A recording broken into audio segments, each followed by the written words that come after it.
Imam W.D. Mohammed.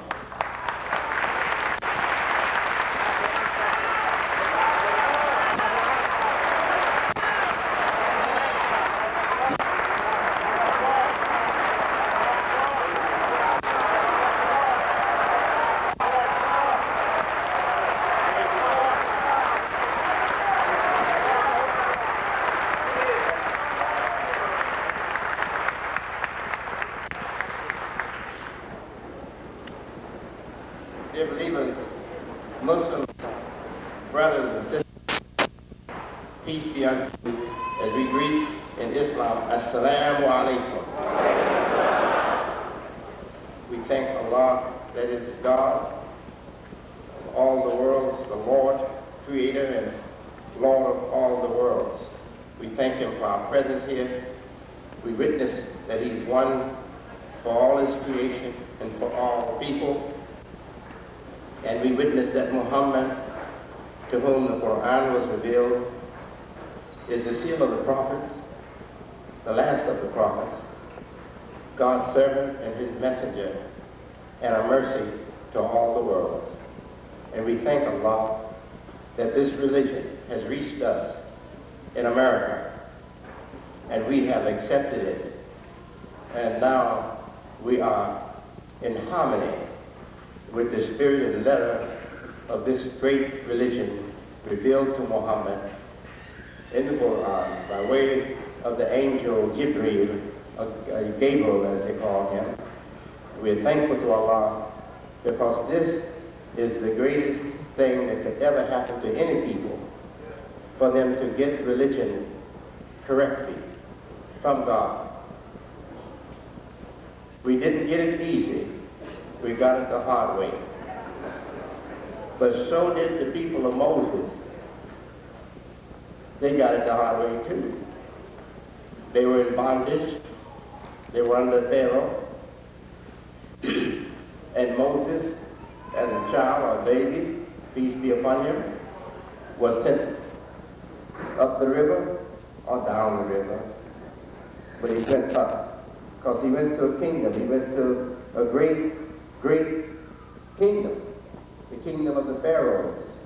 He was sent there and he became one of the workers in the upper level of leadership for Pharaoh. And God made him know his calling eventually. And when he separated from Pharaoh, the trouble started for him and his people. They were already in bondage, not Moses, because he was sent where he could be free with Pharaoh. But once he rejected Pharaoh, then he was in the same situation with his people. And God guided him over a long period of time. He was guided, and finally his people were delivered. They were free from bondage, and they were free to have their own life and their own establishment, their own culture, their own life, their own establishments. And I don't think God intended less for us. Not all of us, but God has blessed a few of us with a religion, Islam, that is our heritage. And I hope you understand this, some of you do. Islam is our heritage, our natural heritage. It is not only our heritage by history. History says that many of us were Muslims when we were brought over here as slaves. I have pictures from the newspapers that my father saved showing slaves with the turban on, Moroccan-style turban on, being sold on the auction block once they were brought here to these shores. So we know there's much proof that many of us were Muslims. So if we have an African heritage that we want to not lose, isn't it much more important to not lose our Islamic heritage? So this is not just a religion for us or conversion for us. This is the opportunity for many who had their heritage taken away by force to live in the life that they were in before, to return to the life that they were in before. That's according to history, according to the teachings of the Quran, God, and according to the teachings of Mohammed, his servant and messenger. Every human being is born a Muslim. Now, by that definition in Islam for Muslims, you should say Islam is my nature, Islam is my natural rights, Islam is my inheritance. Does that make sense? I think it'll make sense to Einstein, to Dr. DuBois, and to a fool, half insane, locked up in an institution. Now, if that doesn't make sense to you, you ain't with what is right. Praise be to Allah. Yes. Now, I want to have just a comment or two before giving you my presentation for this time, for this occasion. This community is making me so happy. I'm sorry.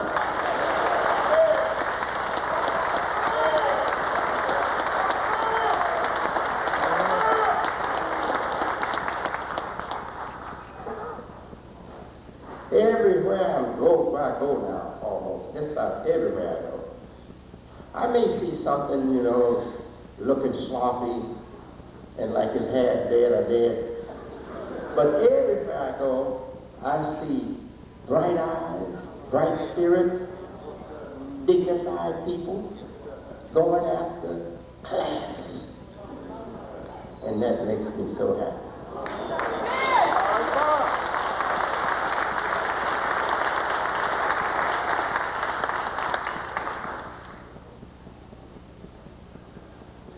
I don't know if you all know me, and it's hard to know me, because I will take off class and put on a raw man's dress to get where I think we have to go. I'll do that. And I'll be just as happy in the raw as I would be all dressed up in class, as long as I know we're making progress, going where we have to go. That's me. You all know me, many of you know me as a religious man. That's wonderful. I want to be known, firstly, as a religious man. But religious man in Islam is not always religious man in other religions, especially Christianity. And Christianity, African American or black people style. A religious man in Islam is a man like Mohammed, the model for all Muslims and all mankind, really, according to our scriptures. And Mohammed was a businessman before he was the prophet of God. Mohammed was a rounded man. Muhammad, the prophet, prayers and peace be upon him, he was seen sweeping floors, helping his wife clean up the house. He was seen shopping for his own food in the market. So why should I be different if I represent the office of Muhammad the prophet? If I represent his office, and every man that claims to follow the Quran and his tradition, you are representing, whether you know it or not, the office of the prophet, Prophet Muhammad. So if I am representing his office, shouldn't I be like him? If I don't have that nature, I should pray to God and try to take on that nature, where I can be comfortable sweeping floors, comfortable going shopping in the market for my own things. We can't say we follow him and then reject his lifestyle. He didn't have the lifestyle of those who love pomp and glitter of the world. That was not him. He was far from that. But he was not the kind of leader to impose his taste on other people. And then God came Understand that Muhammad began with few powerful people as his companions. God blessed him to have a few powerful people as his companions before he became a prophet. So when he became a prophet, they remained his companions, and they were the best of the people to follow him. Like the Caliph Abu Bakr, we call them Caliphs now. Like his companions, the Sahabas, Abu Bakr, Ali, Uthman, Umar, great men. He blessed him with those men. But the mass, the majority of the followers were poor people. The poor. I don't know if you've heard the story or seen the movie about Ali Baba and the 40 Thieves. The ones who wrote that story, they were looking at Muhammad the Prophet. And Ali Baba is supposed to be Muhammad the Prophet. And the 40 Thieves means his followers. So this is a criticism, this is a negative thing, this is a ridicule of our Prophet and his followers, his first followers, Ali Baba and the 40 Thieves. But at least they had to tell the truth about his purpose. He wasn't out to get riches. If you saw this movie, Ali Baba and the 40 Thieves, or if you heard or you don't know the story, he was not out to get riches. He was out to help those who were oppressed by the rich.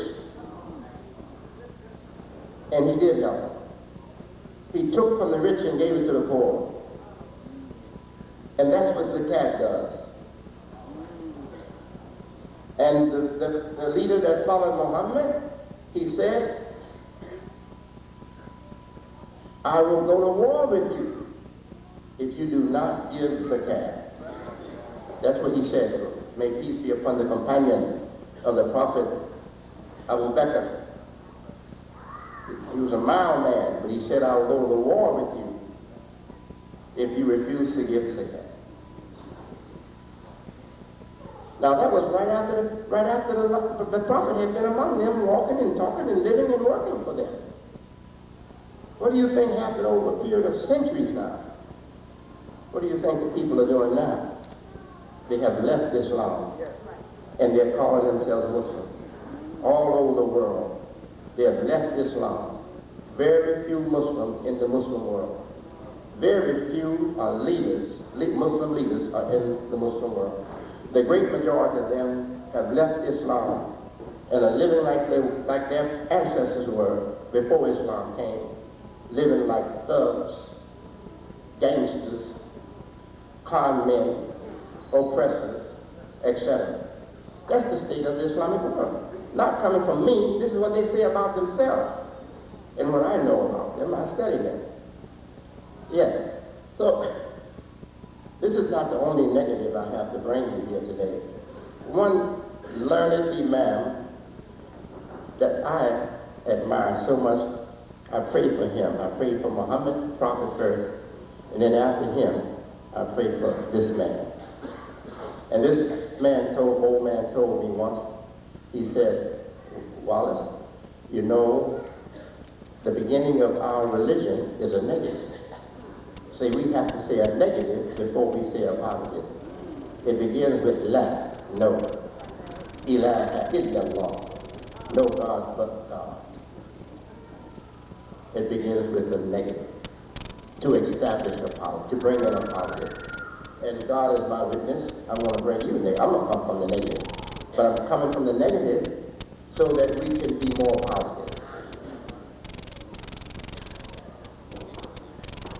Praise be to Allah. Now, let me congratulate you who hosted this, for the Imam who hosted this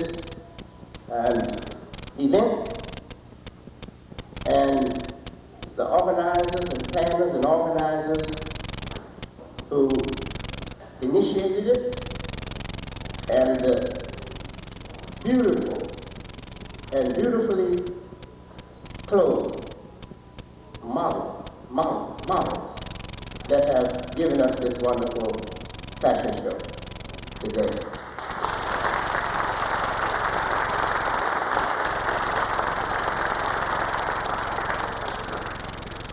I don't know how they look without these garments, but in these garments they look pretty enough for me to follow home.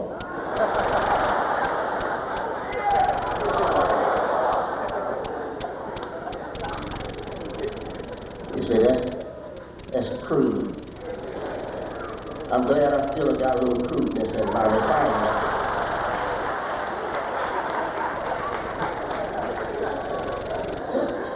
If I don't have any crudeness in my refinement, I won't be a complete human being. Now, God is my witness. I've never pursued anyone that I didn't marry. God is my witness.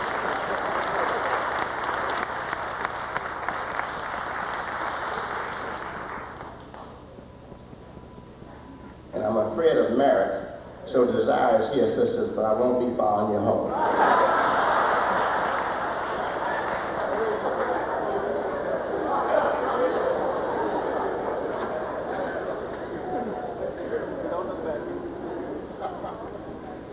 Yes, I have nothing to be ashamed of.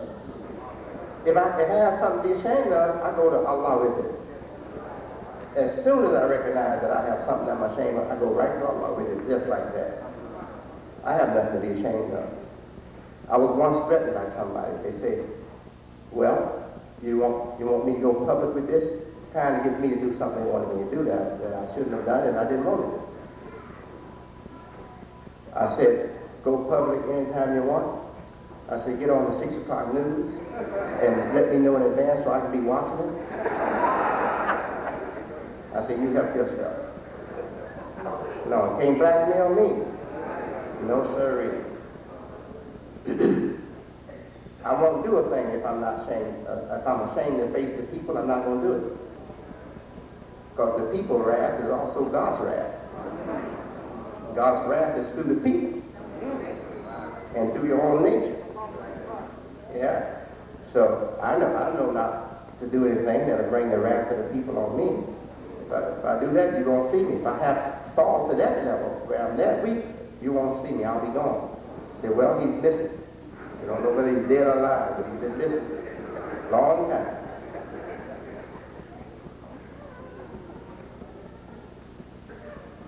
Yes. So I want you to first know a little something about me. But I think I should tell you a little something about my father first, that many of you don't know. The first restaurant that the community had, the Nation of Islam had, the Honorable Elijah Muhammad opened it, and he managed it, and he made it successful.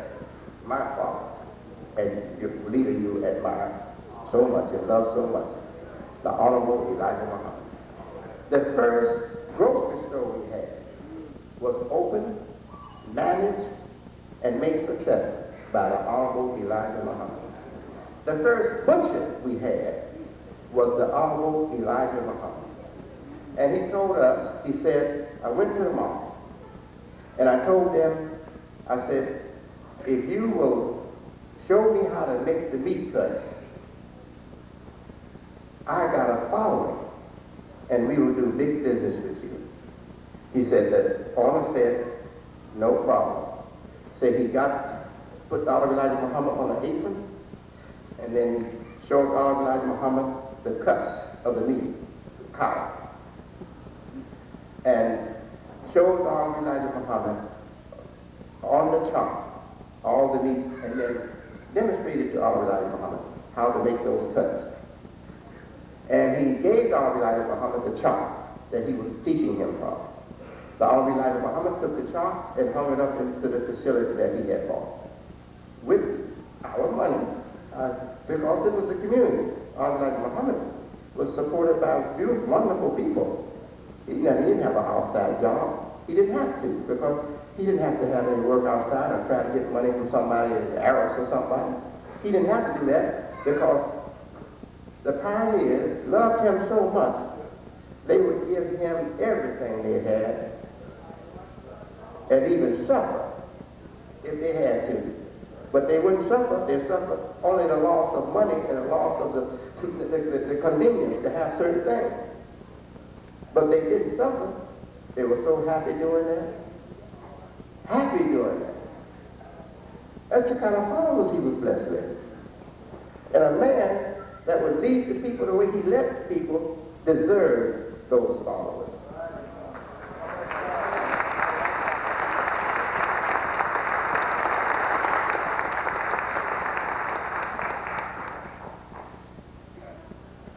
You say, well, why didn't you tell us those things when you were back there telling us that he was wrong? Because I first had to tell you he was wrong to break his grip on you. Right. So I could take you where you had to go.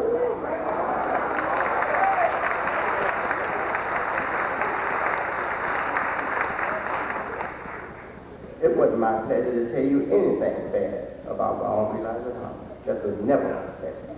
It was what I had to do. Now that it's over, we should lift him up. Because he was much more a Muslim than he was not.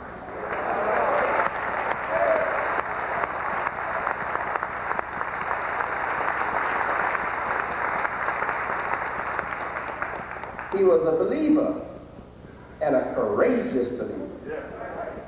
If he had had the knowledge that God blessed me to have, there would have been no need for me. You hear me?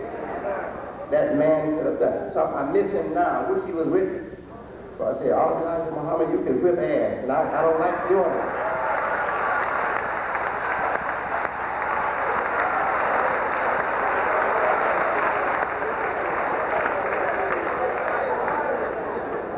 Now see, don't say he used a curse word. I will use, but I'll tell you the picture I had in mind when I said ass. A dumb, stubborn donkey that bark on you when you need him most.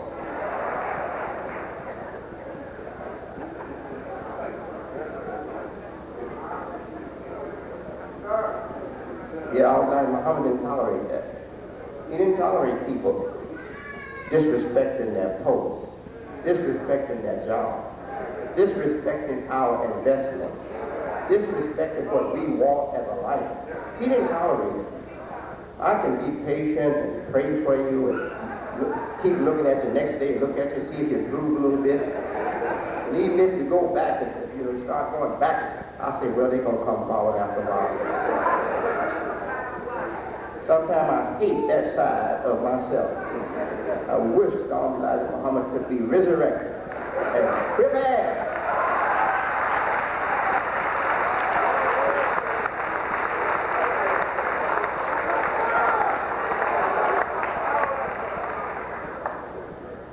He was a strong man. Nothing could deter him. Nothing could turn him around. The world threats of putting him in jail. The FBI. Nothing could turn that man around. Suffering, imprisonment,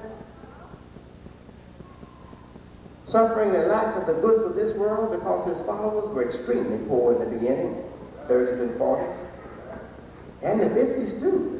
Change only came in the middle half, the last half of 55 and on up. Change, big change came. Yeah, but nothing could change him. Big shots coming from across the water to question him on what he's teaching. They sit there. He said, brother, you just don't understand. Nothing could turn that man around. Now, if he hadn't been that kind of man, we wouldn't be here today. I wouldn't be here. You wouldn't be here. Yes. So, now that we are over the troubled waters and we're on the land where we can see what God wants us to do with our lives, I want you to know my Father. When the 60s came and he was getting old, he said, we have to make a material show so our people will come to us. So he went after material things. And to get the material things, he knew he had to have men who wanted the material things. So the leadership changed from humble, spiritual, God-fearing, God-loving people. That's what we were in the 40s, in the 30s, in the 40s, in most of the 50s. To those who want the fancy things of the world. He pretended to be pleased with them because he needed to use them to get his material work done. I came from out of prison myself after doing about 14 months in Sandstone, Minnesota. For what? Same thing he got 5 years straight for. And he did it. 5 years, including the jail time he did. He actually was locked up for 5 years. So I came out, and when I saw this new group of leaders, this is negative, I told you, I'm not going to bring it. But for the sake of having more positive in this community. Not for the sake of negative, no. I looked at them, I said, wow. So these people are different. This is not the same nation of Islam. They had big shining rings on their fingers, long leather coats, long fur coats. Not just the ministers, but also their wives. Well, I can't tell you everything. And I was successful only because God accepted me for my goodness and my intent. And also being a son. Not just a son, but I have to say, the favorite or the favored son of the Honorable Allah.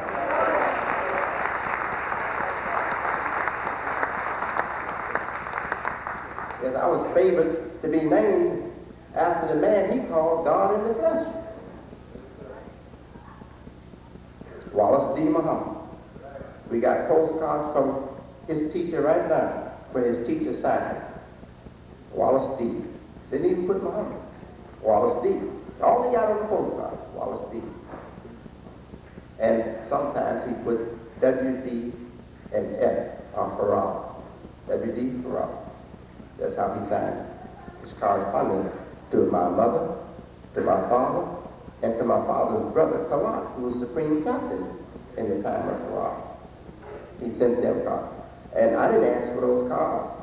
My cousin, the son of my Uncle Kalat, brought me cards that his father had and showed them to him. And my mother, before she passed, she said, son, I want you to have these.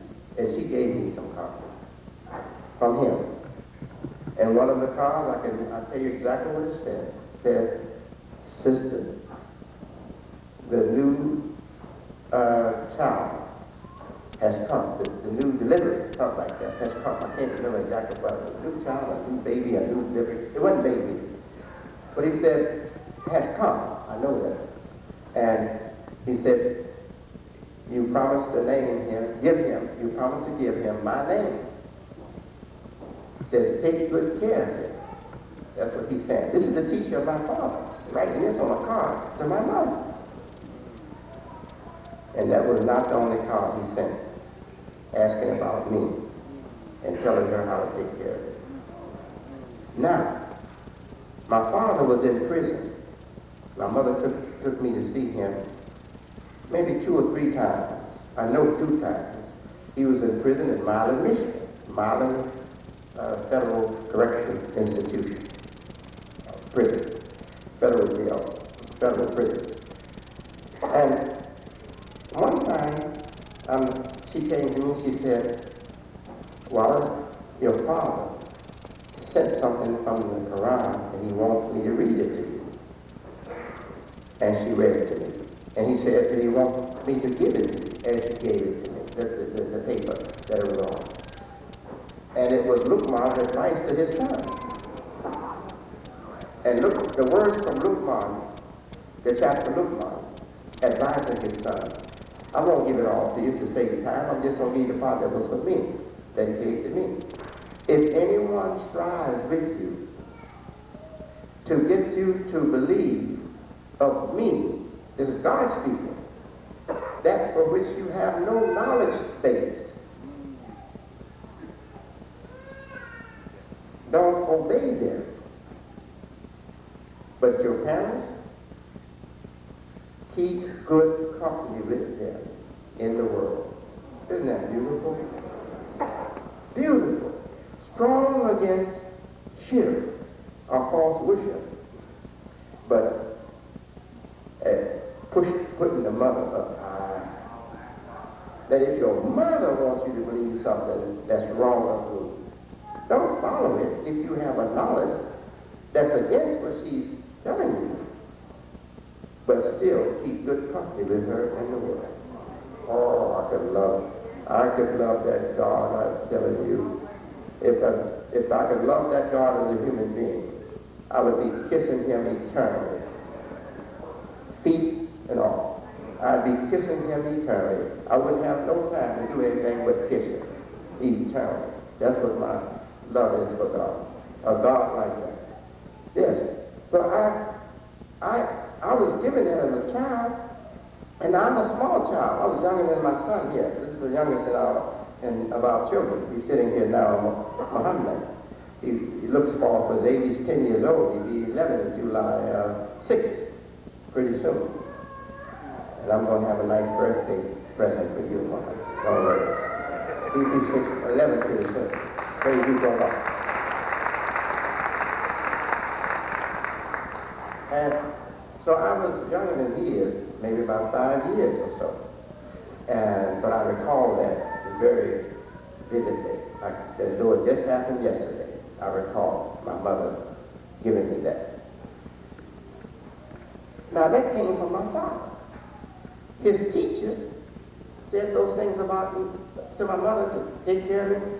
How can a child not love a man that was a stranger, came from another country, but came and talked to my father and won my father's heart, won my mother's heart, taught my mother how to cook himself. You know, my mother was taught by Mr. Pharaoh himself how to cook the foods that we used to eat, and that many of us still eat. Brown rice and all that, bean soup and all that. He taught my mother himself. He was in the kitchen. He's the one that taught my mother.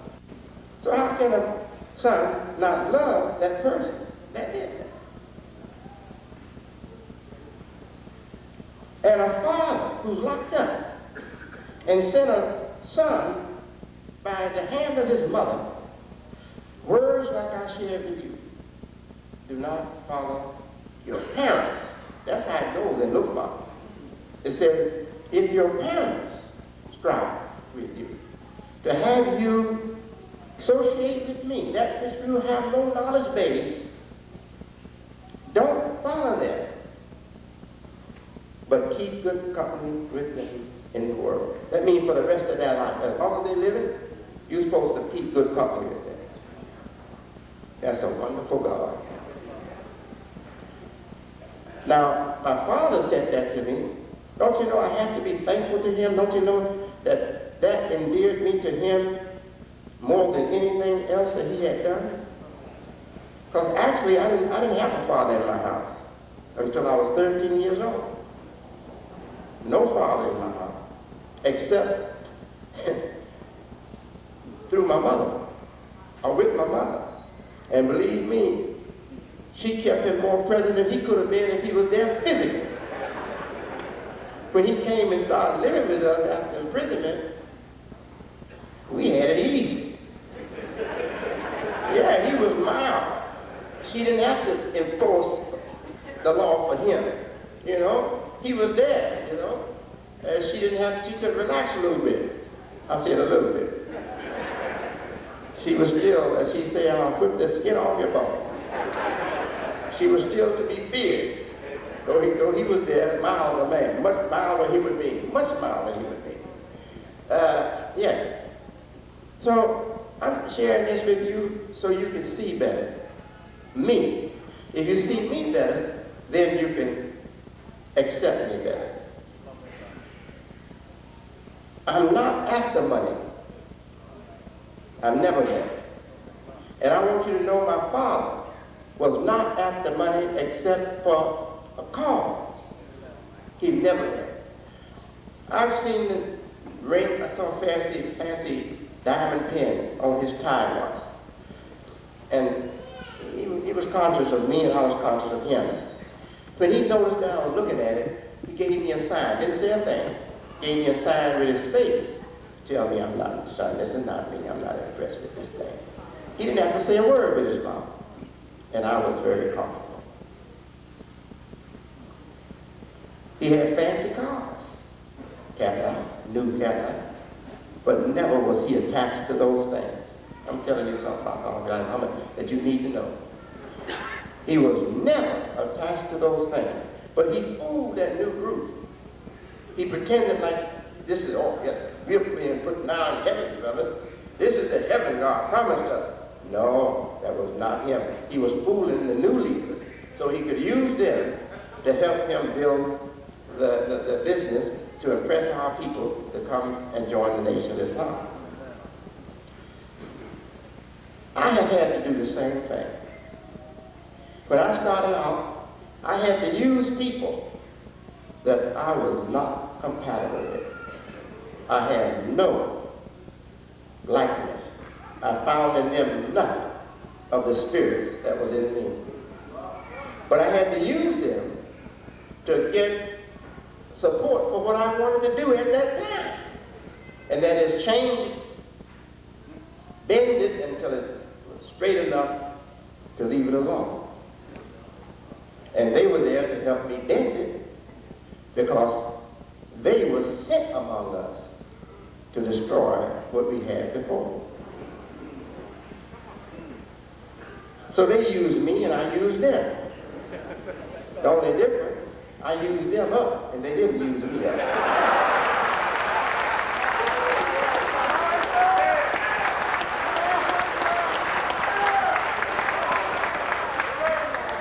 And most of them, when they saw that I got all out of them that I needed or wanted, they respected me so much. A big one, maybe the biggest one among them, in the leadership. He said to me, he said, Minister, Supreme Minister, they called me back then. He said, Supreme Minister, I don't want to hurt you. I know what you want to do. I see what you're doing. So I'm not going to hurt you.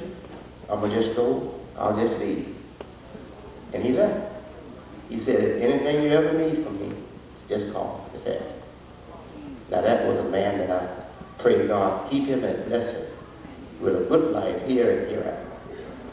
That was a strong and honorable man. Another one almost as big as he was trying to get me to take on a style, a fancy style as a leader, wear fancy robes looking like Christian ministers' robes, that wear those big old bishop robes, those big old robes and stuff. So I pretended to go along for a while. Well, when I got a chance to actually have him tailor that robe for me, I had to let him know, no, I can't do that. And he was trying at the same time, giving me all kind of high books on the high science and Christian and religion and the mysteries of religion and stuff, because he had taken such courses like that in college. That was his qualification as a college graduate. He was qualified in religious symbols and mysteries of religion, Christianity. So he's giving me all these big books. So he came with this other big man once, with a big old book like this, after coming with one big like that before, come with another big like that. So I had to stop. I say, those are not the books. I see just a little portion of the Quran. It's more than you have in all those books. That's what I told them. I didn't get any more of that stuff from them. They stopped. They respected me. So anyway, this one told me, now out of the clear blue sky, we in the secretary's office, we just working. He just out of the clear blue sky looked at me, and I could see the dislike in his eye. He said, go on and go blind, man. Not a word said between him and that day on anything like that, all they did. He looks me in my eyes and said, go on and go blind, man. He left and never came back. I didn't say a word to him. What was I to say to him? He's telling me to go and go blind. I wouldn't say anything to him. It's finished with him. I can't help you, but I don't want you to help me. So he left and never came back. I prayed for him too, that God will give him good, that maybe one day he will come this way. Yes, I do. Because his rejection of me was not personal. He was an agent with a job to do. And certainly my rejection of him was not personal. I'm an agent too, with a job to do.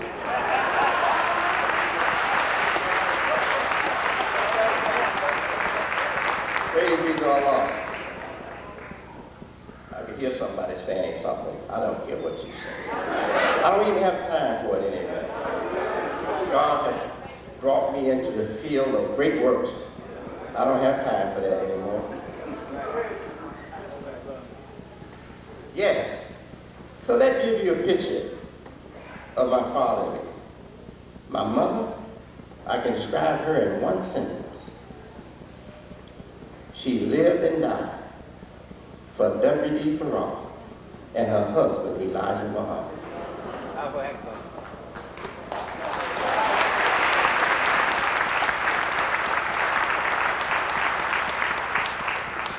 Praise be to Allah.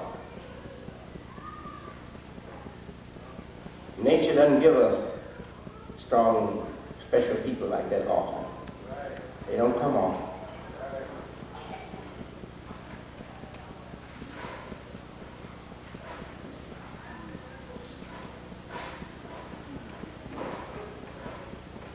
So I want to end this first part of my talk to you, or presentation to you today, with this.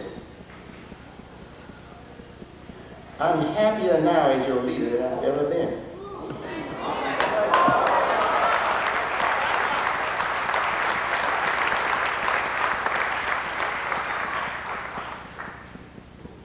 It's rejoicing time now. The bad times, trouble times has gone. It's rejoicing time now. Praise be to Allah. But it's not time to drop our guard. Rejoicing time is a time when you, if you're wise, the time when you should be most alert. Because while you're rejoicing, Shaitan will come in and do his thing.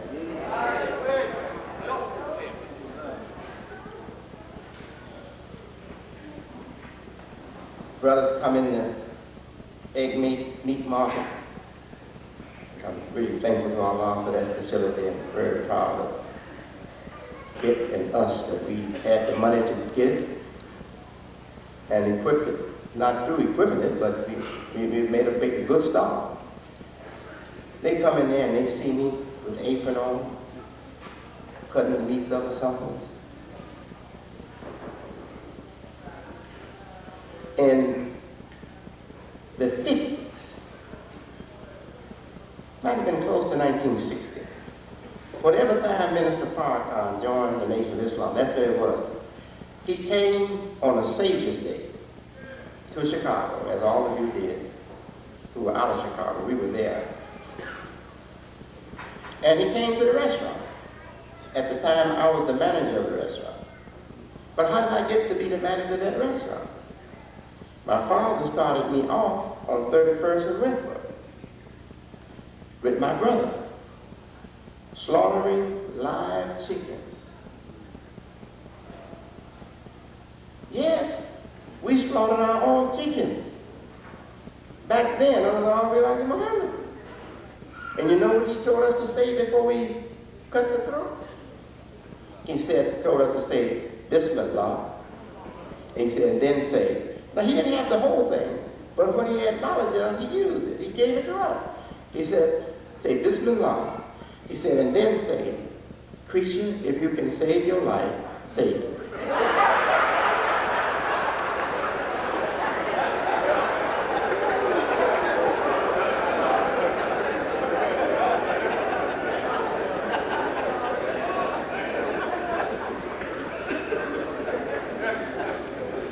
My brother Elijah, who was Assistant Supreme Captain, he was the one, Elijah and me, slaughtering the chicken, gutting them, pardon me, scalding them, cleaning the feathers off, and then gutting them and cutting them up. That's what we did when I was about 14 years old. No more than 14 or 15 years old. So you see where my experience comes from? Way back there under the army line of fire. A man who knew nothing about running a store, a restaurant, knew nothing about cutting meats. He was no butcher. But he had the courage to go and get the knowledge and do it. And let me tell you, the first cuts he put in the case, I saw them as a teenager. They look as beautiful as any cuts I ever seen in any grocery store. The Elijah Muhammad cuts that he made. So what is that doing for me? God is working through my father to affect me, to get me to be the person I should be for the job that's coming. So how did it affect me? If I got to do something, I'm going to do it. And I don't care what I have to do to get it done. Short of displeasing God, I'm going to do it. God knows that He's given me a spirit. If I wouldn't freeze to death, I could tumble through 300 miles of snow, 20 feet high, with a teaspoon, if I had to. That's me. I'm not exaggerating. If I didn't die, I could keep at it until I get to that 300-mile place where I'll be out of that high snow and ice. I could do that. And I got some people who close around me. They will say, yeah, he'll do it. He'll live or he'll die trying to tunnel through that icy snow. That comes from my father and my mother. Both of them were tenacious people, of a tenacious will. Tenacious means holding together, refusing to come loose. Tenacious. Tenacious will and spirit. My mother and my father.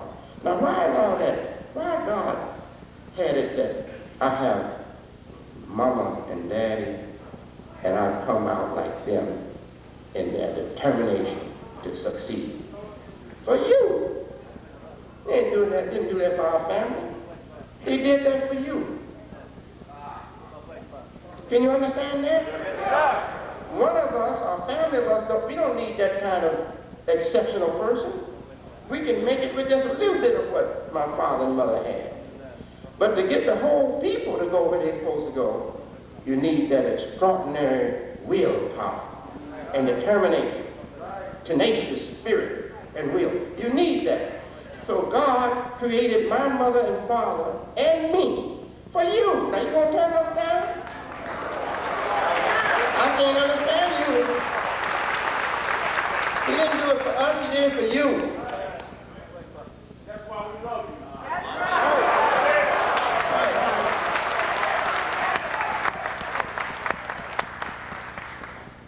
And he didn't get you just for us. He got you for the rest of the world. If when they see what we accomplished from where we came from, the whole world will be affected.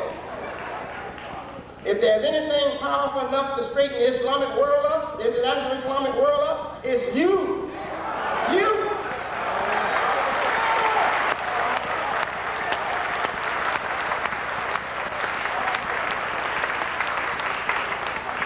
And if we affect the Islamic world, the international world of Islam, in a way to make them straighten up and fly right, oh, the time of Mohammed is going to come back to this earth. And thank God we don't have to shed blood. The world is much more civilized and humane than it was way back there. It'll be easy. Easy. And God will do it with us or without us. But I know He has chosen us. He didn't choose Elijah Muhammad, He chose us. And He didn't choose Wallace, He chose us.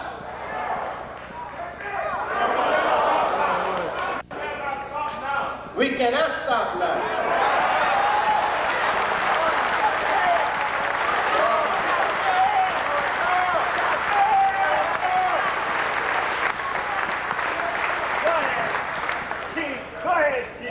Praise be to Allah. This is no small thing. No small thing. My father was not a prophet. He was not a messenger of God that got revelation like Mohammed or the messengers and prophets of God. In fact, he told me, I didn't get mine that way. I got mine from a man from God in the flesh, in person. And you know, what he said was wrong and what he said was right. If a man gives his whole life and purpose to God, then God is in that man. God is in his flesh. You hear what I'm saying? Well, where you have the Quranic proof, where you have proof of that? I wouldn't say it if I didn't have it. God knows I kill myself before I lie against the Quran. Allah says in the Quran that he, where is he? He said he hovers between a mortal. That means a flesh and blood person, and his heart. And his heart. So if he hovers between my body and my heart, then he's inside me. He's inside me. He's inside me, keeping me, preserving me. And you know, all the great religions of the book, and Quran and Islam, which is established by the Quran and Muhammad, the Prophet be upon him, say that God is everywhere. Allah says he wants us to give our attention and our focus to the house, the holy sacred house built by Abraham and his son Ishmael. Ibrahim and Ismail, the two prophets, father and son. But he says also in the Quran, whichever way you turn yourself or your face, there you will find the face of God. So whichever way I turn, he said whichever way, that means God, God, God, God. He is everywhere.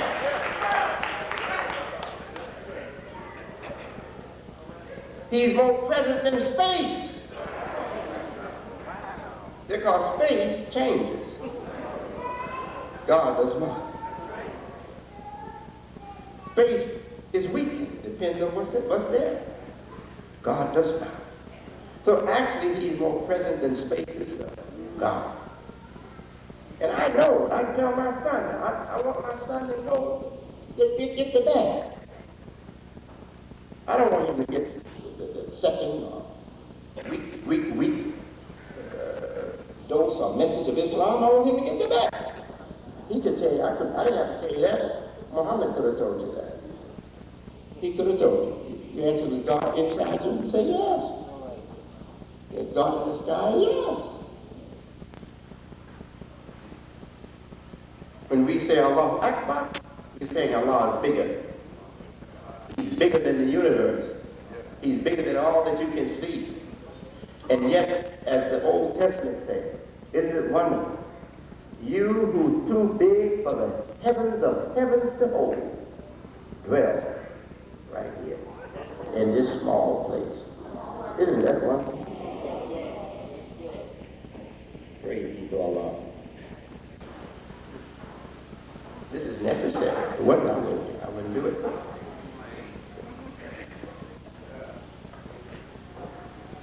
Now, before I go further, I want to say this to you. The money world is a cross, a C-R-O-S-S. The money world is a cross. On it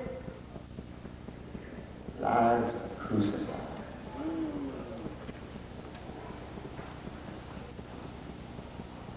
We don't have our hopes in money. Money is only a means to an end. We want our families to be calm.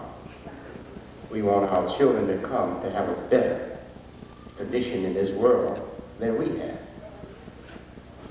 And we want to finance this religious community. So if will have what it needs to be the strong and beautiful Muslim community following the Quran and Muhammad's way of life under God alone. That's what we want. We can't do it without money.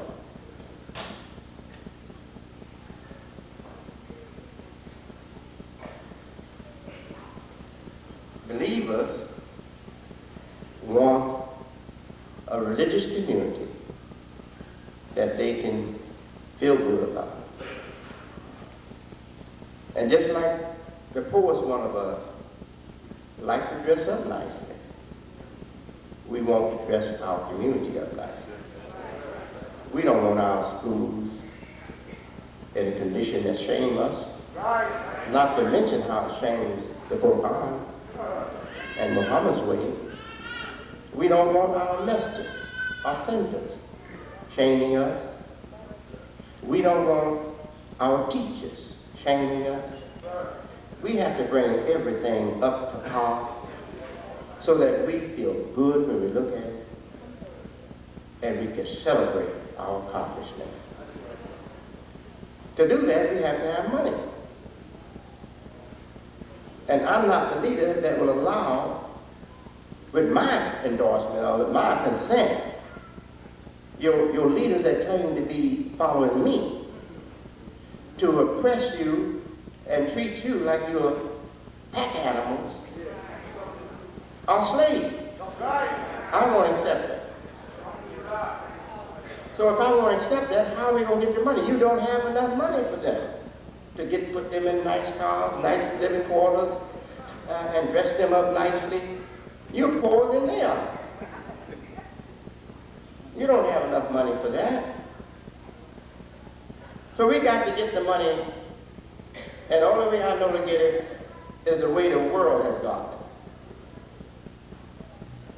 Business. Business. We have to be business. We have to have business sense, and we have to do business in a business way. Bismillahirrahmanirrahim.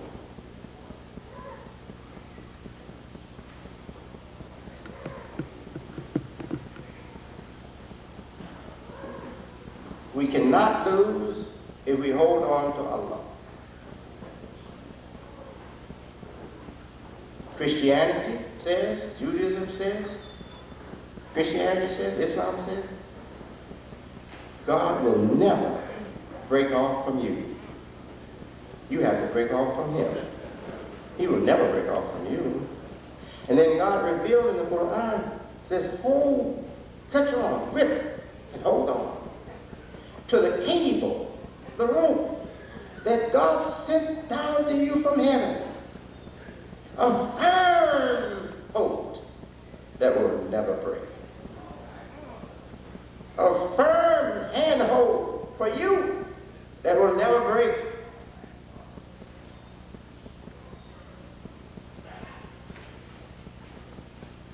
Now you know, God created us to be born just like animals.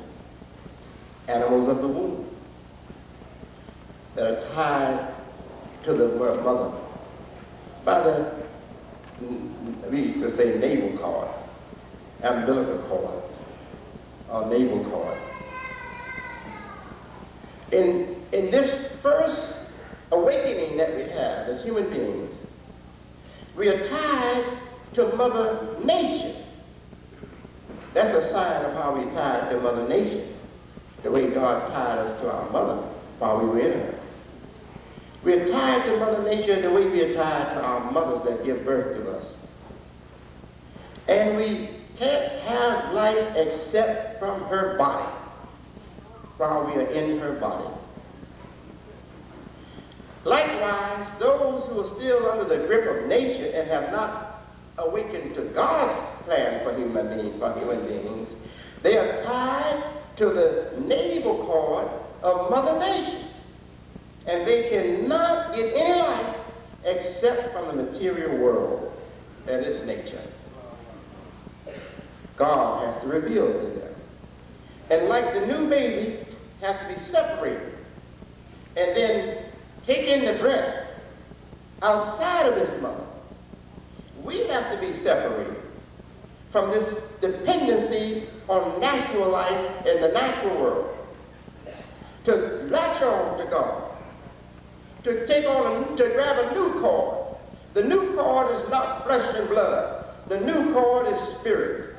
The Spirit of God that comes down from high and connects us to Him so we can feed on the vine and open up our minds and souls and hearts to a new reality and follow the rest of this service. Isn't it wonderful?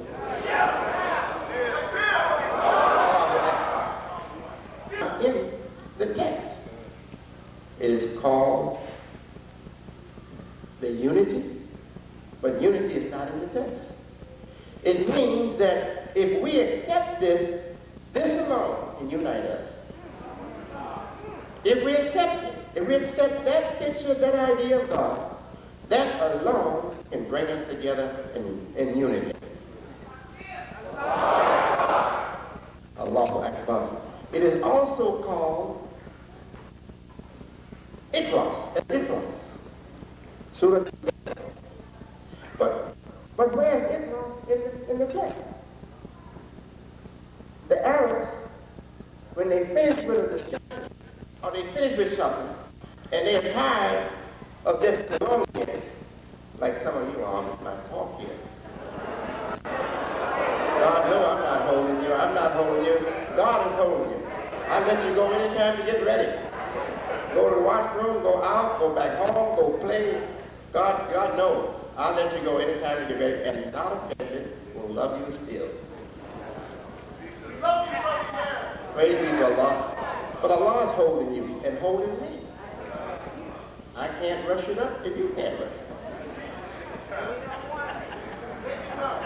Praise be to Allah. So it's called Surah Al-Ikhlas. And the Arabs, when they finish with something, they say khalas, from the same root. Khalas. It means finished, concluded, nothing else to be said or done.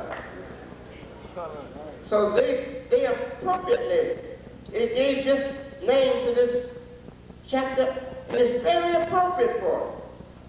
Because the logic here says, it's finished, there's no more to be said.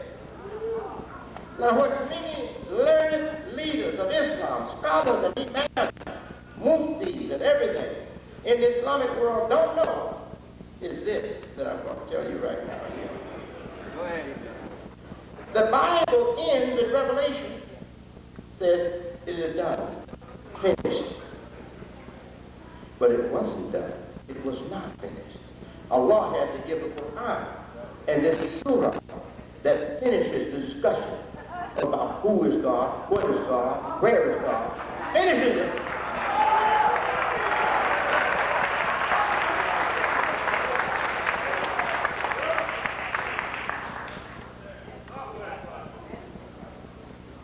Praise be to Allah. Now God also says, أليس له الخلق والأمر. This is another trouble spot for theologians, for wise people in religion. Now God, you acknowledge that God made all this. The skies, the earth, all the natural things, and the human beings that He created to also be creators. You hear what I said? The human beings He created to also be creators. Well, where do you get that from, Brother Imam? And He, Allah, Ahsanul Khaliqin. He is the best of creators. So that's telling us that Allah made other creators. He's just the best of the creators.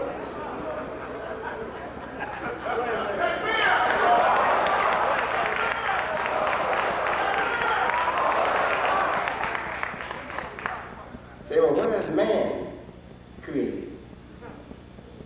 Goods, compass, and a lot of other things on that side, and hell.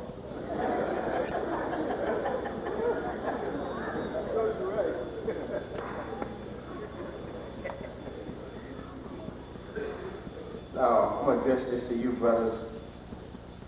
I'd like to call you my co-workers, imams in this community. You imams and leaders. God knows that there's nothing I want to give you except peace. Assalamu alaikum. Peace be unto you. When I say that, it's not just a greeting that I'm not conscious of. I wish you to have peace, and I wish you to be responsible or obligated to keep the peace. Yes, I do.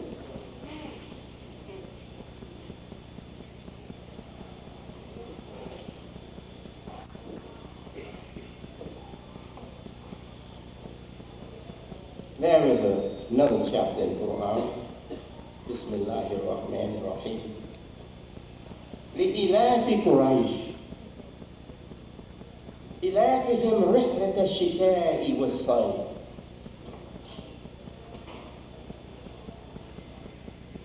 For the protection of the Quraysh, the tribe that Muhammad the Prophet was born, that was his tribe. Its protection is assured over winter and summer. The two extremes, winter and summer. Winter brings death to earth and crops, and the warm weather brings the life back again. The extreme of both can be very harmful and punishing. Extreme cold can be punishing. Extreme heat can be punishing. The cold will kill your work. The farmer, the agriculturist. The cold will kill your work, but also the heat will kill your work. Dry out. And grass is the most tender and vulnerable to these changes. When the heat comes, the grass will die sometime within a day and a night. You go out and look at your grass, it's turning yellow. Too much heat, dried it out, it starts to die. And they call us the grassroots, don't they? And they put us in the heat. They want us to be in the high heat all the time to make sure that we have no production. No production in the heat of lust. Lust for women, for sex. Lust for money. Lust for just playtime. They put us in the lust for life to burn us up so we cannot have any production. Burn the life out of us. And we are grass only because we haven't been paid to get the life that God intended for us. That second life, that second breath of life. Once you get that second breath of life, you're not grass anymore. You're a much higher creation than grass after you get that second life. Praise be to Allah. So that for the protection of Christ through winter and summer, the extremes of life that kill you and kill your production. Says, therefore, فَلْيَعْبُدُوا رَبَّ هَذَا الْبَيْتِ. Therefore, serve, worship the Lord of this house. Now, the house built by Abraham and his son Ishmael, the descendants of Ishmael is accepted to be, or known to be and accepted to be, the Arabs. The Arabs. So this is saying to the Arabs, it was your father, whose father was Abraham, who built this house. And this house is the reason why you are protected from the extremes of winter and summer. Pilgrims were coming there before Muhammad the Prophet. Pilgrims lost its meaning and connection with God in the right way, but it still was a connection with God. Only with 369 dogs, so history says, that they had placed in that house 369 household gods. Some was said to give them better crops. If you prayed to them, their crops would be better. If you needed rain, pray to this one, the rain will come. If you need money, pray to this one, money will come. If you need healing, pray to that one, healing will come. So they had a God for almost everything. If you want the land to bear more, pray to that one, the God of fertility, the land will bear more. But they had that kind of attachment to that house, and their gods were in that house. And because they all shared that belief, they all would come once a year to make circles around that house, just as we do now. The only thing, they didn't have the dignity that we have. They thought it was nice to go around the house in the nude. So they would go around the house in the nude, naked. This is history. They would go around the house in the nude. What that means, what that tells us about them and that house, it tells us that they believed that house was the beginning of creation for human beings. That house was represented housing the first life of human beings. And the first life of human beings is naked. The baby is the first life of human beings. And the baby comes here naked. So they saw that house as the house that protected the first human being, the most ancient of houses. I could tell you a lot on that house. All right. So God is saying through Mohammed to his people, the Arabs, he's saying to them, you didn't do this yourself. God bless you with this good situation. Where you got a house, you've lost the purity of it, but you still got the house, and it brings all of you from distant places once a year to this place. And that's how you survive the winters and the summers, the extremes of the winters and the summers. The merchants would get rich once a year like they do now. The merchants would get rich for doing every pilgrimage. They would get rich because people are coming in, they have to stay there for the duration of the time of our pilgrimage, and they have to have food, they have to buy things, so the merchants would be ready. Big bazaar. And the food would be there and everything, and they're paying for it. They're paying even for the water. Like some of them right now, they charge you for water. You don't have to pay them, you go to them and get your own water. But for convenience, if you're real thirsty, you buy the water. Say, how much $1? Give me $1. Oh, then never mind. So God gave them that security from the extremes of life, cold winters and summers that burn up your production. So God is reminding them of that, so they would listen to Muhammad and respect where he's coming from.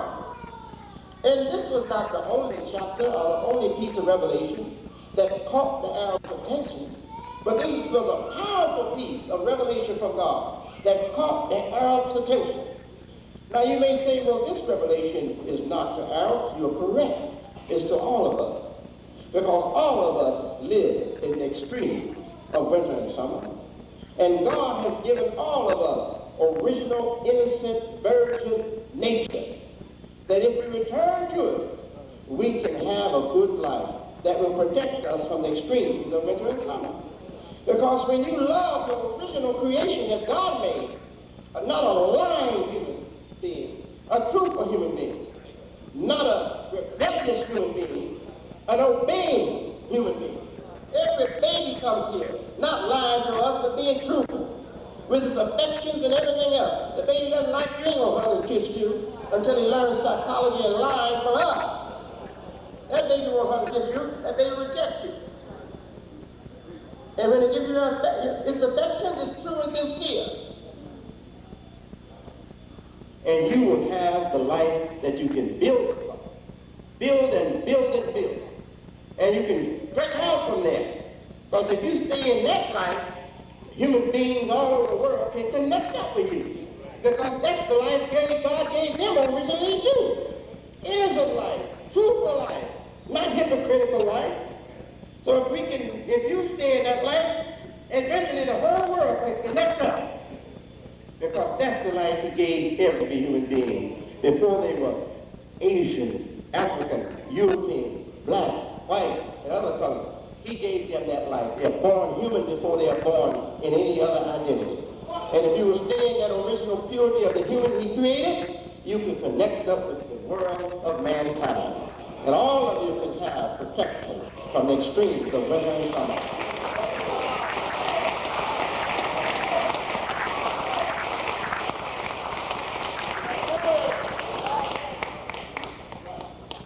We can't stop now. They'll have to kill me and all those who with me. We will not stop now. They couldn't stop us before. Now you ain't got the second breath of life, you're wasting your time.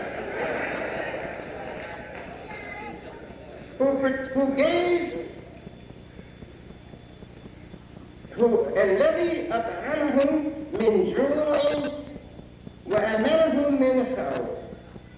The one who made them, who fed them against hunger, and who made them safe or secure from fear. Isn't that wonderful? And you know, when we're hungry, we start to be afraid about life. Oh, I'm going to die if I don't get something. Right? Hunger and fear goes together. The extremes of the one gives you the extreme of the other.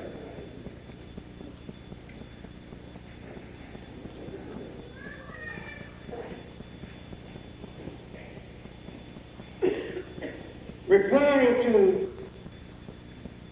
the Pharaoh of ancient Egypt. Pharaoh got to be so mighty with his people and his nation and their building, their great building works. He got to be so mighty that he had to begin to think he was the only God existing. And he laughed at Moses and the God that Moses represented. He said, oh, told his builders, build a ladder, scaffold, and let us go up in the sky and see till we find that God that Moses is talking about. Just making fun, you know. Well, Moses responded to him in a certain way. Abraham responded to him in this way. He threatened to cut Abraham off from life. On Abraham in the prophet be peace, and Abraham said, الذي خلقني سيهديني. He who gave me my creation, or who created me, will guide me, shall guide me, سيهديني, shall guide me. So with that, he appealed to the intelligence that should be rational intelligence in the Pharaoh. But he also, at the same time, gave a conclusive, emphatic, and conclusive statement to Pharaoh. You're wasting your time with me. I will not be guided by you. You're not going to guide my life. The God who created me is the one that shall guide me. So he was making an emphatic statement to Pharaoh, saying, never will you get me. But at the same time, he was appealing to the intelligence of Pharaoh. He was saying to Pharaoh, guidance comes from the creation of God.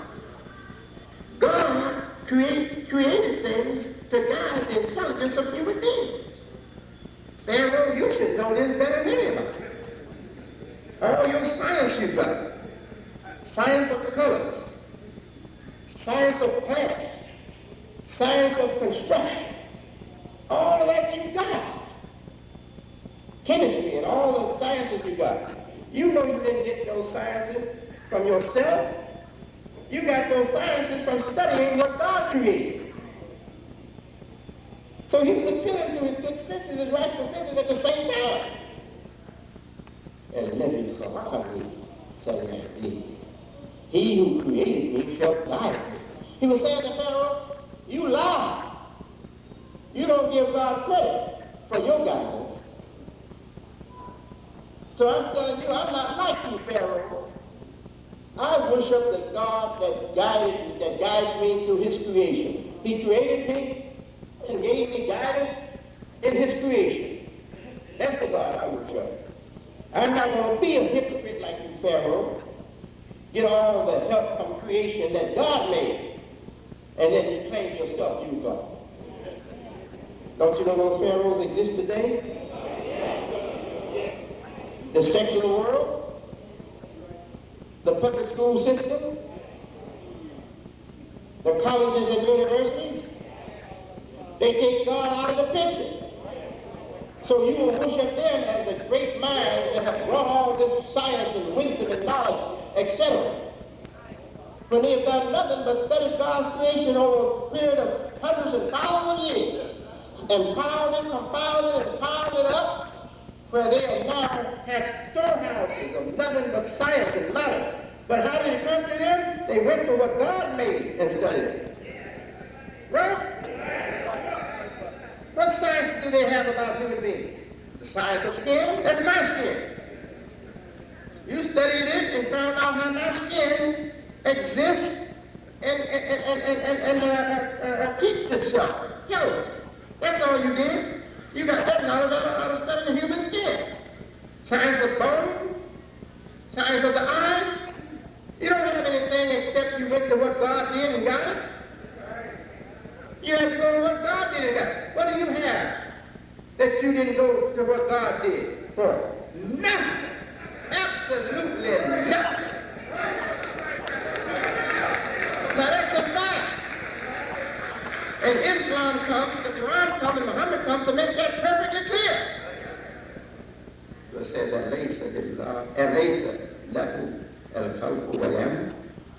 is it not for him both the creation and the command over it? Man wants the command over it, to have power over other men. He wants the command over it, so he can become the boss over other men. So the question is put to the man. Is it not for God, both creation and the command over it? Are you the creator of these things? Did you lock these sciences up in matter? Did you create nature to have this kind of discipline to educate you? No, you didn't. God, the creator, did it. As well as your own self. He created you too. And gave you design. And gave you laws over your matter, and gave you systems that can be studied because they follow a logic. They follow a definite order and a definite logic. God made that to be put into your head. Now, why don't you acknowledge him to the masses of people? Why don't you acknowledge him to the public? It's a great shirk. It's a great sin on the modern world that it lets these schools operate and don't introduce them to God first.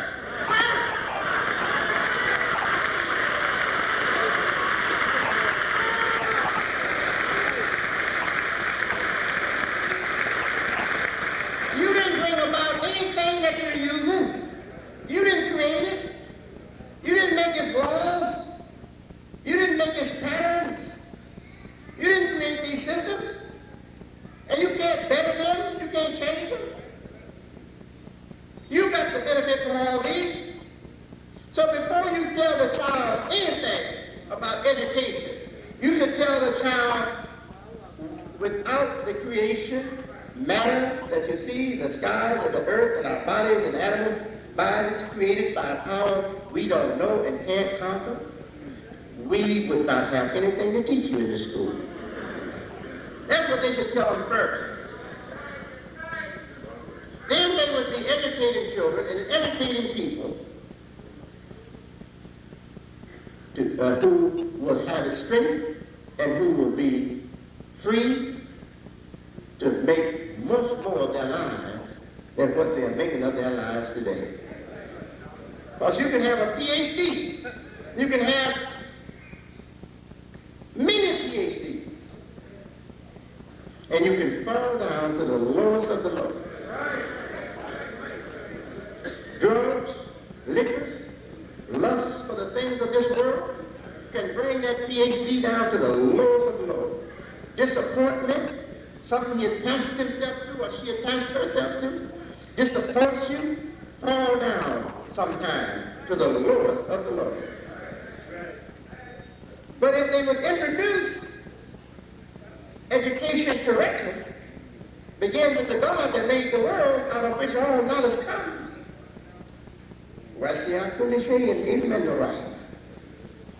He has extended everything and encompassed everything, connects everything, pardon me. He extended everything, expands everything, and connects everything upon knowledge and mercy. Upon knowledge and mercy. What is God telling us? Telling us everything created has a knowledge to offer you.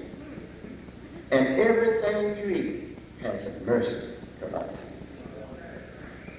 Doesn't civilization, the growth of education for society, bring not only knowledge, but also a more compassionate world to live in? Yes, sir.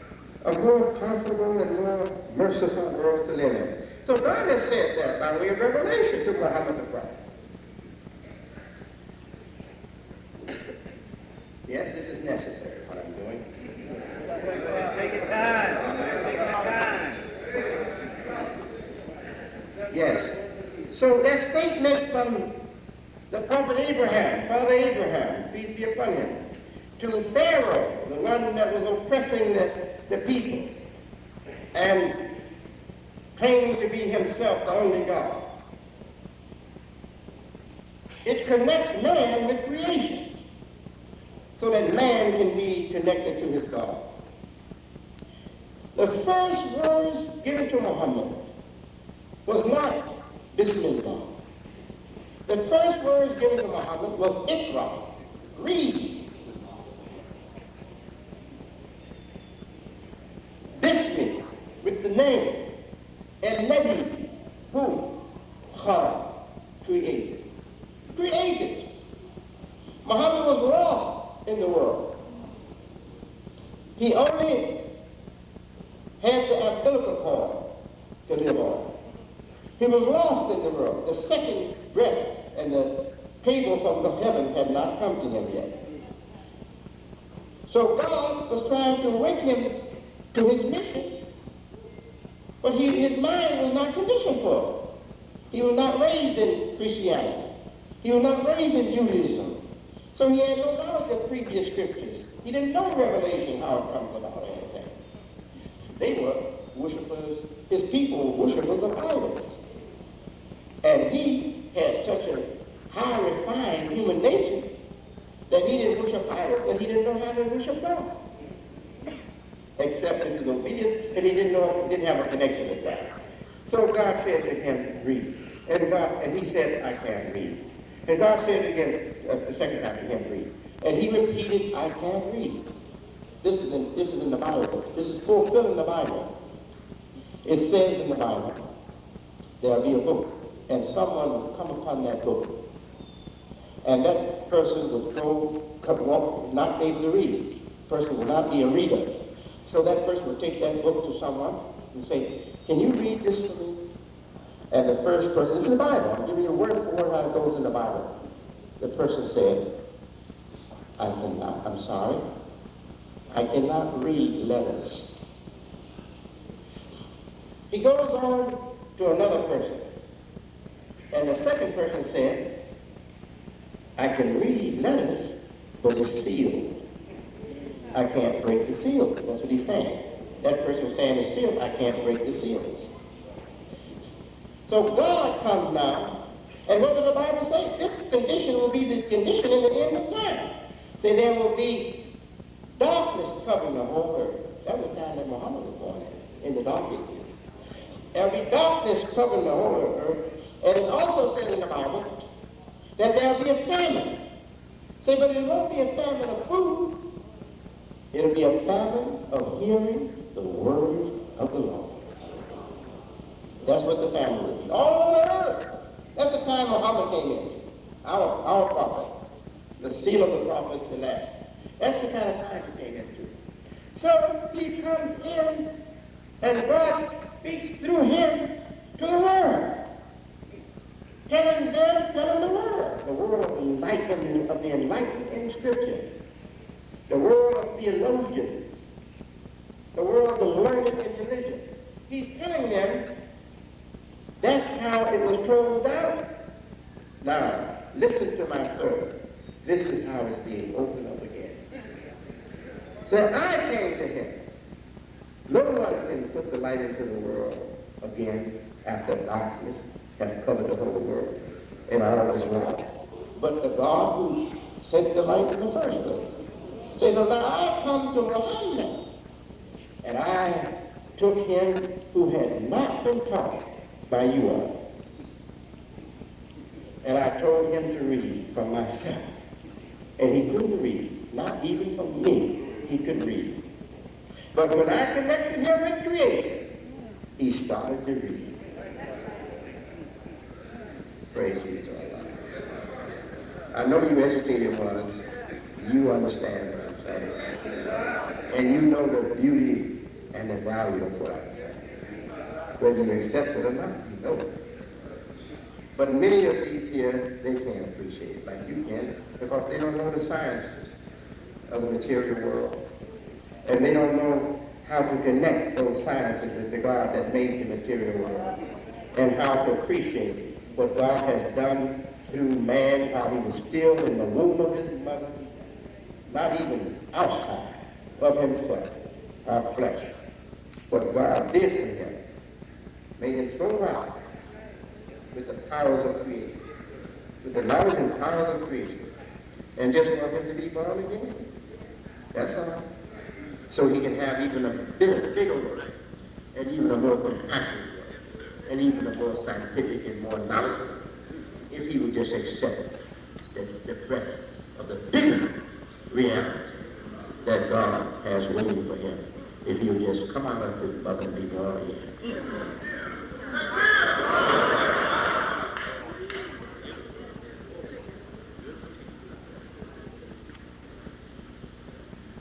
So God says in another place, he says, and believe me, the Bible bears witness of what I'm saying to you.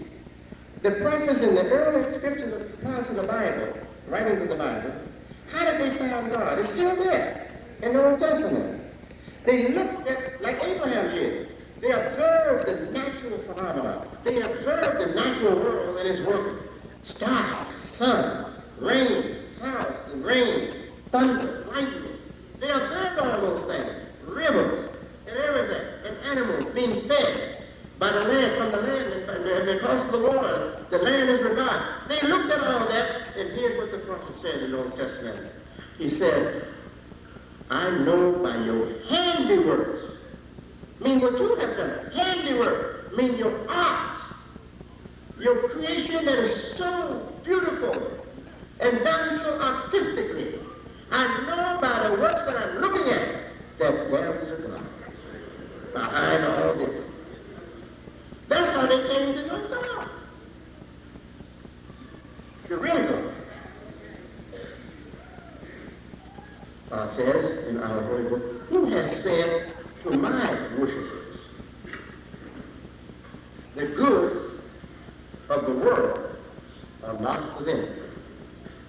God asked the question, who has said to my worshipers, the goods of the world are not for them? Now, God doesn't have to answer that. We can. We know who said to us, the goods of the world are not for us. Maybe you got an Imam where you came from. He said, no, we're going to stick with the sunnah and the prayers and the rituals, and we're not supposed to go after the dunya. That's one of those dumb spirits that are saying with his action and not with his mouth. The goods of the world are not for us. So God says, who has said to my worshipers, the goods of the world are not for them? God says, to the contrary. Such is for them in this present world, and exclusively for them in the latter. That's what God said. Such is for them in this world, and exclusively for them in the latter. What is that saying? God is saying, you enslavers of human beings, you robbers who want to live on the labor of human beings and have it easy, and not send them into the fields of the universe to plow the earth, to bring out the sciences, to bring out the products, so they can go where I want them to go. You're holding them back, claiming to be holy and not of this world, and telling them that they're not supposed to have these things. But who's feeding you? They're feeding you. Who's clothing you? You want them to clothe you. Who's putting you in a nice car? You want them to put you in a nice car. Who's keeping your rent paid? You want them to keep your rent paid. Who will buy you a nice house to live in? You want them to do that. But you're telling them, stay away from those things. So you're telling them, I want you to get no more money than what I need. Your job you got now is good enough. And sometimes the pressure gets so hard and you believe that man is approved by God, you go out and do something unlawful. You go out and do something to break the law so you can give him some money so he won't be put out the door. We will stop that, buddy.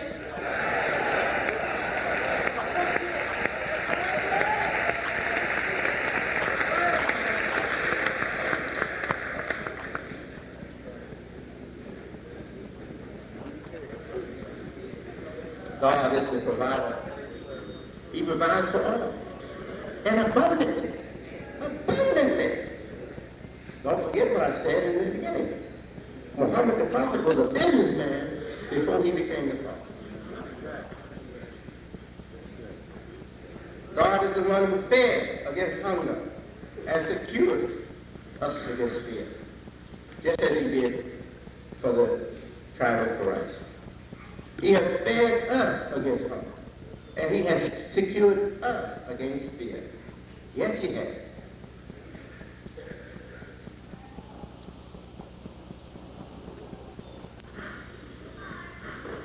Those who truly believed and followed my Father and his way, you didn't live, you gave your all, but you didn't hunger.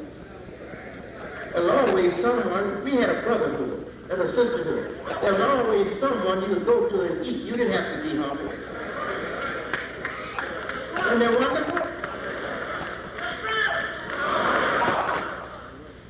And the courage that he gave us to go forward with our lives behind him had no room for fear. We feared nothing. We didn't fear the white man either. Yes, before Muhammad was a prophet, he was a businessman. God guided him to order the business life of the people of the peninsula called Arabia. And that work went out from Arabia into Africa, Egypt, Sudan, and other places, and went the other way toward Europe,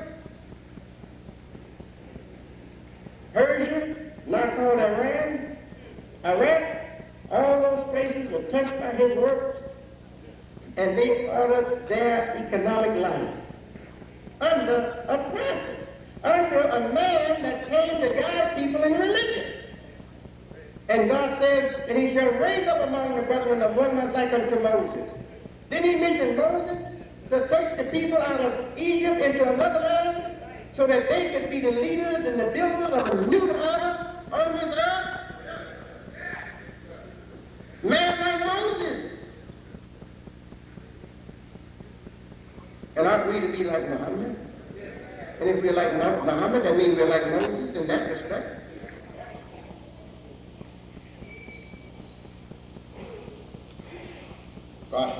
them and they became builders, great builders, and led them into strong economic system, a strong economic system that would take care of all the people and all the nations that would come into it. It wasn't limited to one people or one land, but the system was made for all people in all lands. Yes, a system regulated by zakat. By zakat.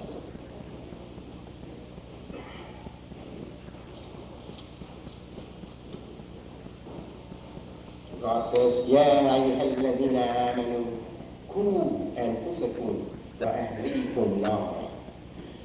All believers, save your own self and your family from the fire of hell, from hellfire.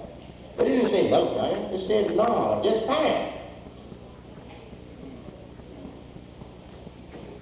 See, a fire that cooks your food and a fire that warms your house is not hellfire, but a fire that deprives you of food and make your house cold is hell. Is hellfire.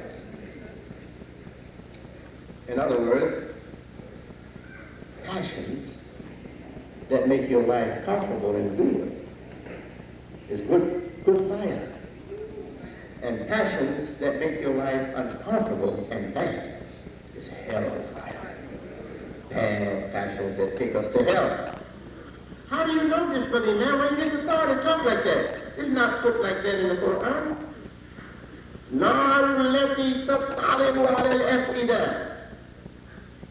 The flames of fire that leap up over your sentiments are the hearts of people. That's what it says. Why is it not the tongue? Know exactly what God is describing.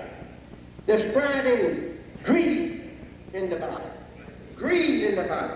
Lust in the body. That burn out the good sentiments of human beings and throw their life into hell. That's what it's talking about. This ain't no spooky stuff. God is not the God of spookism.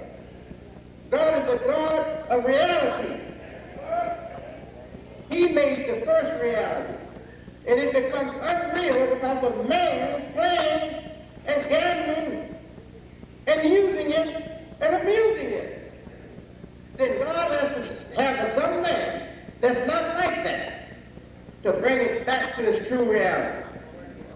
The world in the beginning wasn't called a bad place. It was called Eden, a garden of paradise. And this is also reinforced by what Mohammed said that God did. He said God told the angel Jibreel. He says, come, I want to show you my creation. And Jibreel came and God showed him his creation. And Jibreel looked at his creation and he said, oh my Lord. See, he didn't know Gabriel, Jibreel, the Holy Ghost. He didn't know he had a Lord, did he? He said, oh my Lord. How can anyone go wrong in such a marvelous creation? Like the Garden of Eden. Or better, because that was before even the serpent was there.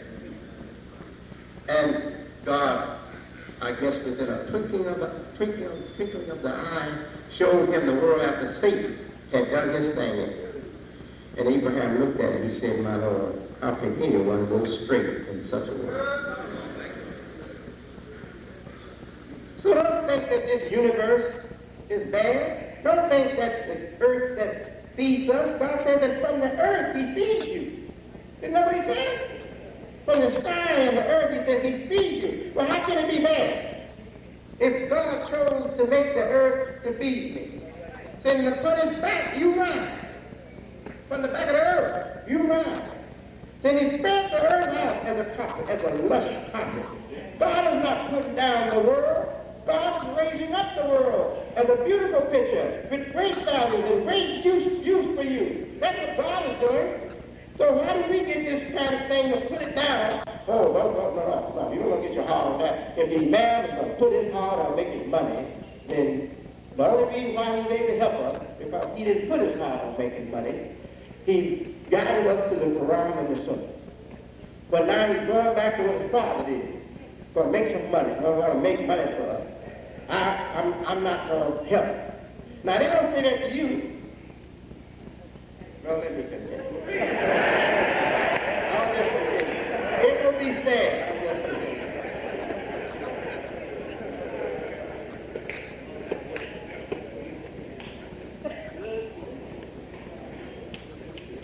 Yes.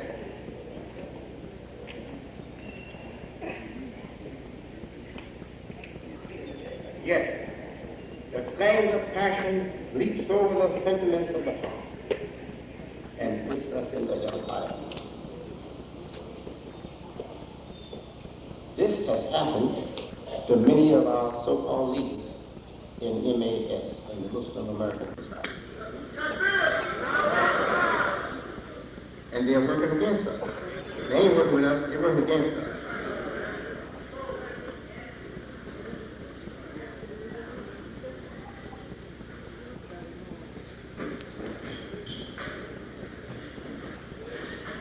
The selfish thing in their hearts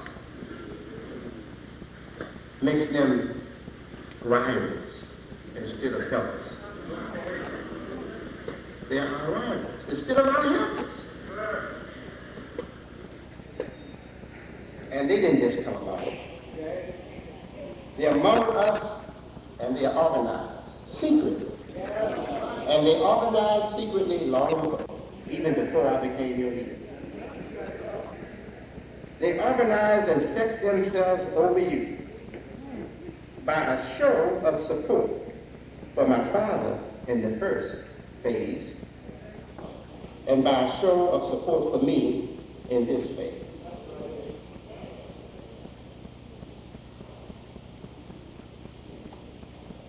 They pretend to be with me and what I follow. Years ago, a few joined, but most of them worked against our collective buying program.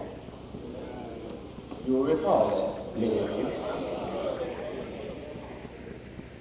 Those faking Islamic support behind our religious initiatives gave open support to the great man Elijah Muhammad, gave open support to his economic program. Back there, they hung around to rob the believers.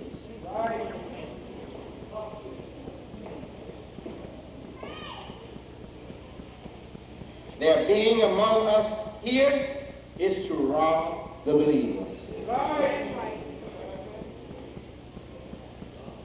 As religion teaches, in its first progression, human nature is attracted to the darkness of mystery and secrecy. So if you can catch the baby still in the womb of nature, of the natural world, and haven't been freed from that, to be connected with the divine life and the divine world, you can lead that baby in darkness. In the womb, the life is in darkness. And it is happy there. It is comfortable there. It does no work to merit any credit in the world. It has to be freed before it can do work to merit credit in the world. All the credit goes to the Imam, in whose stomach you are.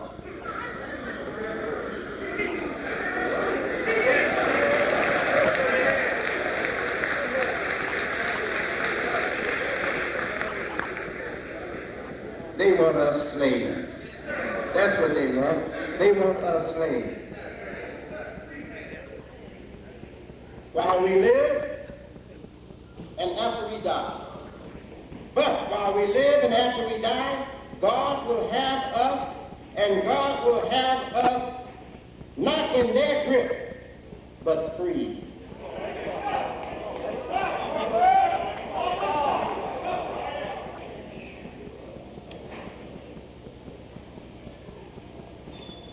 The life and the power is God's right over man.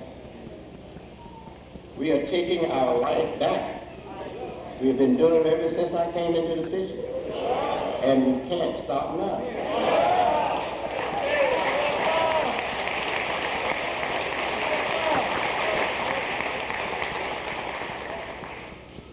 We are taking our life to where God will have it. We ain't gonna stop until we get there. We ain't gonna stop halfway with just half of our life to satisfy slave makers who want to just suck our blood till we're gone from this earth. No.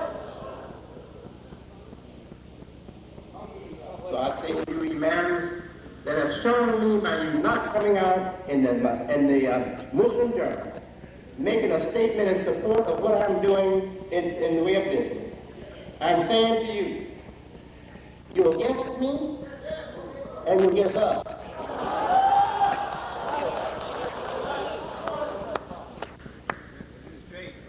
And you are hypocrites in the time of our God.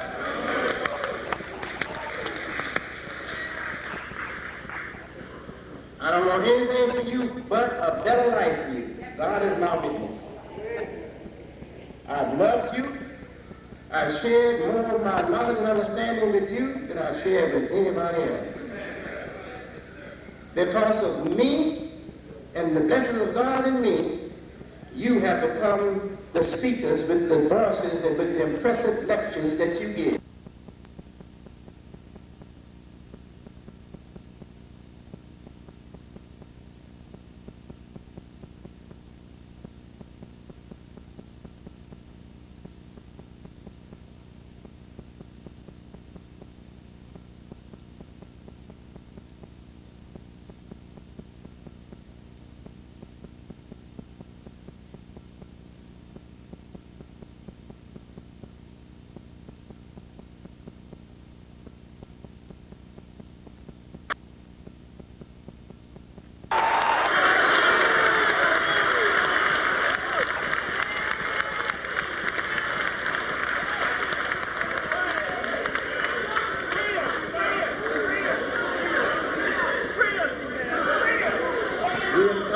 These conspirators long enough. We're too busy now to tolerate them.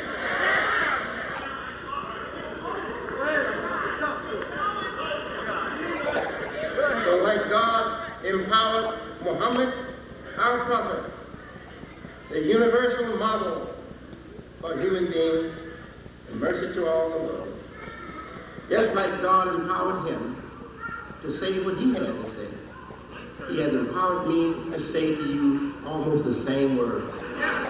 Fight us with all you have. We will stay Muslims, Americans, business people, and halal.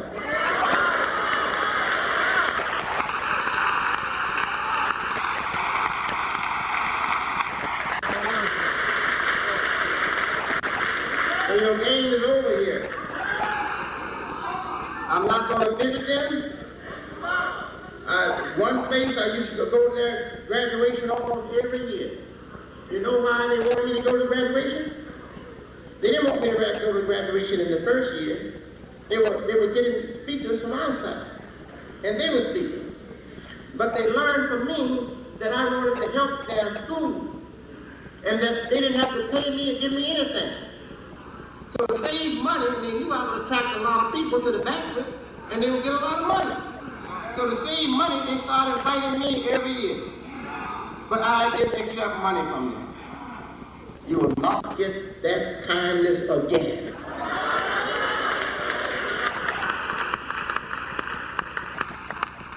And they know who I'm talking to. They know exactly who I'm talking to. The MAS as an organization does not belong to you.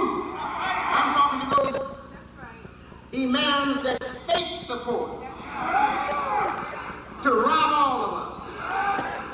It does not belong to you. I'm the one who gave you that name. God guided me to give you that name. And I'm the one who had the name registered long before I gave it to you. So you're not going to take that name. You go on where you want to go. But we are still the Muslim American society. That's our name.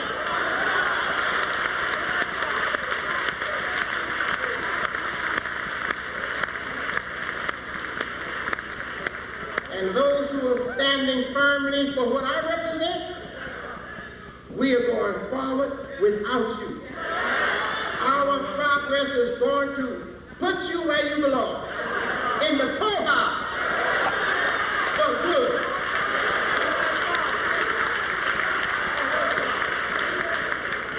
Yes, God bless you with all of life, Mohammed, and bless you with freedom through his sons. Yes, you had no freedom before. Bless you with freedom through his sons. That's why you have your own administration in your local places, and you do your own thing in your local places. It's because through his son you were given that freedom. Now you take that freedom and use it against me and what I'm trying to do. You don't deserve anything but trouble. And when I cut you loose, that's just what you're going to get.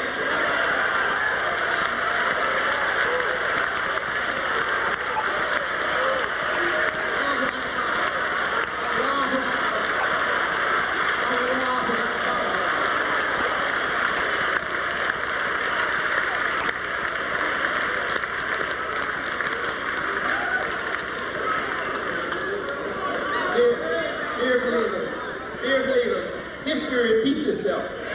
History repeats itself.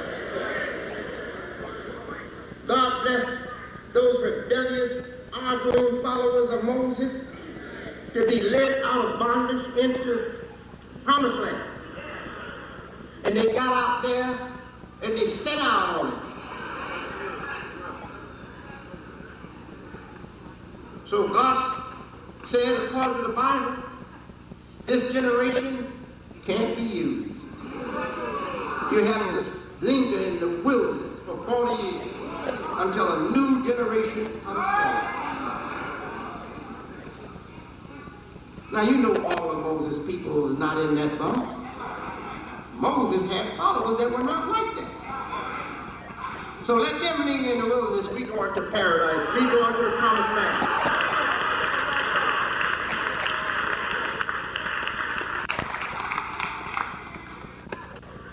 I conclude this by saying to you, you have gotten a glimpse of what we can do for ourselves. And isn't that what it's all about? And let me tell you, the obligation on us to stand up on our own feet and to be responsible for our own families and for our own neighborhood, for the areas that we live in. The obligation on us is as much as a holy obligation as saying your prayers, as making your vows, as witnessing that there is but one God. Yes, it is. Why? Because we were once connected with God, Allah. And many of us were connected, that came over here slaves, were connected with the Quran and Muhammad. And that was taken away from us. Our possession, our holy sacred possession was taken away from us. And we were raised up as slaves and beaten down to the position of inferior people. Now, to bring that back, to make the connection again, and give these people again, their babies are innocent. Maybe they were guilty. Maybe they didn't keep the law. Maybe they didn't respect the Quran. Maybe they didn't respect the way of Muhammad. So they deserve what was done to them. But what about their children, their babies? We are innocent. And God will save the innocent. He will destroy the whole universe to save the innocent. So don't think I don't have power. I have the power of the prophet. Because what I'm doing is the work of the prophet. And God started this, not me. Thank you. Peace.